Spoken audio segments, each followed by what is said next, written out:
Hey, everybody. How are y'all doing tonight? So I always start off anything that starts after 5 by saying thank you for letting me get in the way of dinner. Grateful to be here with you all tonight. So how I got to be the program director of NCCJ is an interesting story. I'm sure you're all rapt with attention. Right? It's an interesting story. I grew up in a town called Fuquay-Varina. Anybody know where Fuquay-Varina is? Now, most of you are probably raising your hands because you've seen the name on a sign on the way to the beach. There's a Burger King, there's a gas station, and it's like the last one before you get down 40. Now, Fuquay-Varina is actually about 20 minutes away from that sign. Little small town, and growing up there, like any other kid, you just sort of grow up thinking that the world is the way that it is. You know, I was playing at grandma's house. All my friends were my cousins. The idea of kinship was really close to me. You know, it wasn't until I got to school that I recognized that there were different people. Quite honestly, that white people lived in Fuquay. It's like, oh, wow. Hi, Craig. How are you? Where do you live? Because you don't live in my neighborhood. Through elementary school, the idea of difference and celebrating who we were was evident. I got placed into a team of academically gifted students, the only black kid in all of Fuquay-Varina in this group of mostly white people. So I learned really quickly that I needed to change how I walked, how I talked, how I stood in order to be accepted by these people. Now that wasn't coming through from them. They weren't saying, hey, you need to straighten up a little bit, change some things about yourself. But I noticed that in order for me to stay and be successful in that space, I needed to shift some things. So that began a 10-year journey of me hiding different aspects of who I am. I'll tell you right now, I don't talk like this in Fuquay. You know, I didn't dress like this growing up, but I learned how to walk the walk and talk the talk to be accepted in a world that didn't necessarily always have space for people like me. When I got to college, I remember I had a professor. I wanted to study English, and I wanted to study the greats. You know, I wanted to study people like Frost and Hemingway and those folks. And he pulled me aside one day. I was a freshman in an upper level class because I honestly, I was broke, and I signed up for classes and didn't pay my bills, so all my classes got dropped the first week of school. So I had to pick up new classes. So I just picked some that sounded interesting, right? So I'm in this upper level course. The professor, just like what happened to me when I was a younger kid, noticed something, pulled me aside, and said, you know, I think that you have a lot of promise here, a lot of potential. What do you want to do when you leave here? I said, I wanted to be a teacher.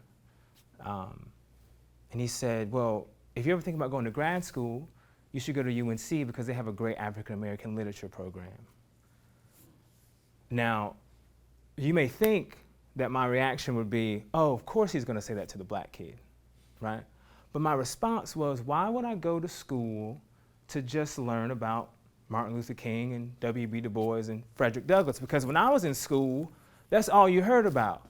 They were the only black people who read and wrote anything. I wanted to study the powerhouses. I wanted to read the canon. Why did he think that I wasn't capable of that?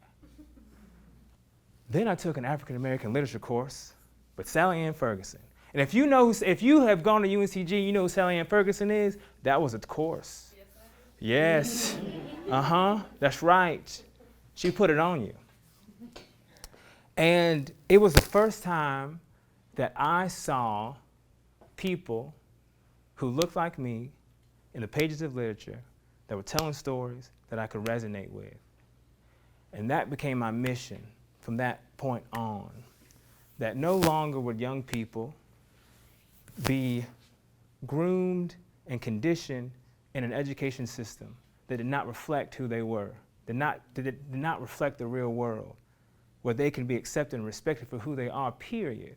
Not because they changed how they walked or how they talked or how they stood or how they dressed, but that just who they were was fine, and there were people like them in the world who were creating great things, and that we needed them as they were to tell their stories in order to keep that journey going. So I went and I started teaching, and I was like, every person I read is gonna be black, brown, a woman, trans, LGBTQ, because there's so much out there that people just don't know. And if for 90 minutes a day for 4 months out of the year, you were gonna get something a little bit different. And so I started on this path of subversive resistance against the canon. And about 4 years into my career, I started noticing students getting pulled out of my class for this thing called Any Day, with this organization called NCCJ. And like any teacher at the time, I'm thinking, that's not as important as what's going on in my class. But I peeked my head in one day and I heard them talking about things like what it felt like to be them at their school, what kind of experiences they were having, how they could come together to change some of the things that they felt like were happening amongst the student body. And I thought, okay, that sounds pretty good. You're not supposed to have favorites, but two of my favorite students, named Chris Marie and Mira. Now, these were two students who, if they had gone to any, I taught at a middle college for 7 years, and if they had gone to any school, they would have been valedictorian and salutatorian. I mean, they were just that top notch. And the summer before their senior year, they went to this camp called Anytown. And when they came back from Anytown, they came up to me and they said, Mr. Robinson, we went to this place that's magical. And I was like, Disneyland? I said, no, Anytown. And they told me that it was the first time that they felt like they could be themselves without being judged, that they could be kids and they can share their experiences and their perspective of the world with other people, and they were heard and they were supported by adults. And in that sharing of their experience, they realized that they had a lot in common, but there was a lot about the world that they didn't know. A lot of things they saw on the news they thought were happening in other places that were actually happening right at home. And having that experience, sharing their stories with one another, their community grew exponentially. It became more than the 5 or 6 people they had lunch with every day, or the people they were on the soccer team with, or the people that were in their youth group. They became people who were across town who looked completely different from them, who had different faith bases, or who were from a whole different sexual orientation, or who had different skin color. And some of those people they were sitting right next to in school, and they would never even say hello. So I said, let me sign up for this camp. So I went up as an advisor, and I thought, yes, I am someone who can help young people through this experience. Like I said, I'd had a similar experience, not being accepted for who I was. I can help somebody else through that journey. But what I got for myself was an understanding of who I was in a way that I would never have had if I had not gone up on that mountain. I came back understanding that it was important for me to accept myself for who I was, something I wasn't doing at 28, even though I thought I had gotten past it. And I realized after that week up on the mountain that Anytown was something that every young person in America, not just in Guilford County, deserves.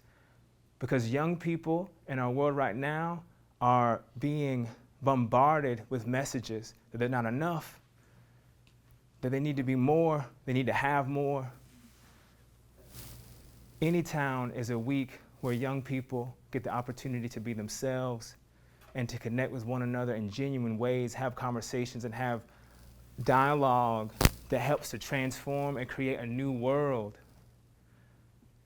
Each week that we spend up on the mountain transforms Greensboro, because 150 young people come back home wanting to be accepted and to give acceptance to other people and awareness about who they really are.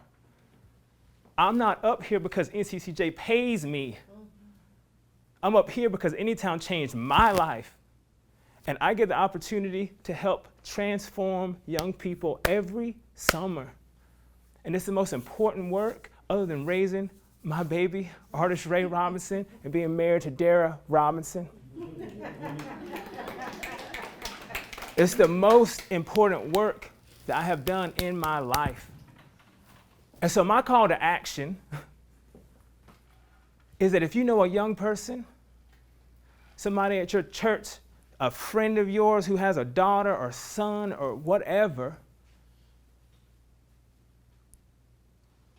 that needs an opportunity to be seen for who they are, period.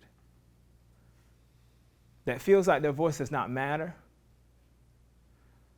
that knows they have power, but have squelched it and pressed it down and hid and are hiding the light within themselves. Get an application, hand it to them, and through that trust, rebuild what it means to be family, to be kin. Ubuntu is a term that Lyndon brought to me when we met in Chicago. I'll put my spin on it, which I'm going to take from the Huey Newton, leader of the Black Panther Party. He says that I am we. I am we. That I am only as important as you are. My suffering is tied to your suffering. My liberation is tied to yours. And every summer, we liberate young people by having them share their stories and connect with one another. And help us, please, build that community and make our community in Greensboro stronger by building up our young people, because they're not just the future, y'all, they're right now. And we got to take care of them right now. Because if we don't take care of them right now, the future's shot. Thank you.